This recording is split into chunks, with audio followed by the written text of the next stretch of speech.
चीन से ही सारी महामारी क्यों निकलती? कभी आपने सोचा है जितनी भी बीमारियां निकल रही हैं पिछले 20 साल और 25 साल का आंकड़ा उठाएं, 100 साल का आंकड़ा भी मैं आपको बताऊंगा, लेकिन ये बीमारियां चीन से ही क्यों निकलती हैं? आइए आपको बताता हूं।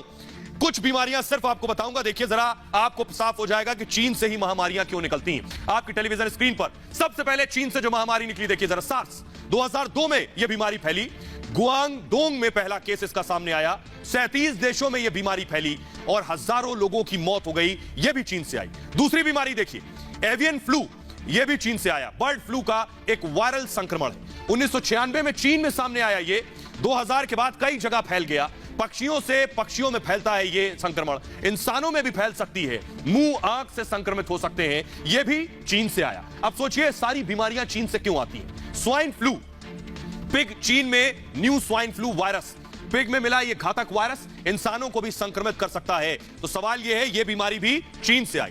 बर्ड फ्लू, चीन में नया स्ट्रेन मिला, शिनजियांग में नया मरीज, इंसान में बर्ड फ्लू संक्रमण हुआ, 1 महीने बाद इसकी जानकारी दी गई, यानी यह बीमारी भी चीन से आई। तो सिर्फ इतना ही नहीं, एक सबसे खतरनाक बीमारी, ये तो कोरोना से सिर्फ लगभग 37 लाख जाने गई, करोड़ों जाने गई थी जिस फ्लू से, स्पेनिश फ्लू से, वो कहीं और से नहीं चीन से आया था।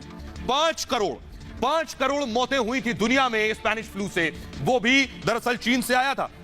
आइए आपको बताता हूं कि आखिर ये जो है कहां से आया था। ये जो स्पेनिश फ्लू है, स्पेनिश फ्लू कहां से आया था ये आपको बताऊंगा। 5 करोड़ मौतें हुई थी, कहां हुई थी ये आपको बताने जा रहा हूं। देखिए जरा, स्पेनिश फ्लू कहां से आया था, स्पेनिश फ्लू कैसे बना महामारी? दरअसल 100 साल पहले स्पेनिश फ्लू ने तबाही मचाई थी। 100 साल पहले हर तीसरा शख्स उस वक्त संक्रमित हो गया था, यानी पूरी दुनिया में हर तीसरा शख्स संक्रमित था। चीन पर बीमारी फैलाने का आरोप लगा और सबसे पहले अमेरिका में दी दस्तक। चीनी मजदूरों से संक्रमण का शक हुआ, 25,000 मजदूर कनाडा गए थे और चीनी मजदूरों ने इंफेक्शन फैलाया, कहा गया। स्पेन ने बीमारी के बारे में बताया, 25,000 जो मजदूर थे वो गए थे दरअसल कनाडा।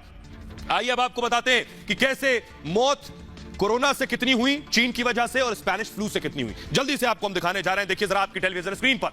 यह है दुनिया का आंकड़ा कोरोना का, जरा देखिए ध्यान से। दुनिया में 37,78,000 मौतें कोरोना से हुई हैं। जिम्मेदार है चीन। अमेरिका में 6 लाख से ज्यादा, ब्राजील में 4 लाख से ज्यादा, भारत में 3,59,000 मौतें हुई। कोरोना से 37,78,000 मौतें हुई। स्पेनिश फ्लू से देखिए जरा कितनी मौतें हुई थी, यह भी चीन से आया था, यह आपको बताने जा रहे हैं। देखिए जरा, स्पेनिश फ्लू से 100 साल पहले दुनिया में 5 करोड़ मौतें हुई थी। और देखिए जरा अमेरिका में कितनी मौतें हुई थी। भारत में 2 करोड़ मौत स्पेनिश फ्लू से हुई, अमेरिका में 7 लाख मौतें हुई और ब्रिटेन में 2,50,000 मौतें हुई 100 साल पहले, यह भी स्पेनिश फ्लू के वजह से हुई थी। तो बहरहाल अब वक्त आ गया है चीन से निपटने का और चीन को जिम्मेदार ठहराने का और चीन से बाकायदा हर्जाना वसूले जाने का। आगे बढ़ते हैं और बात करते हैं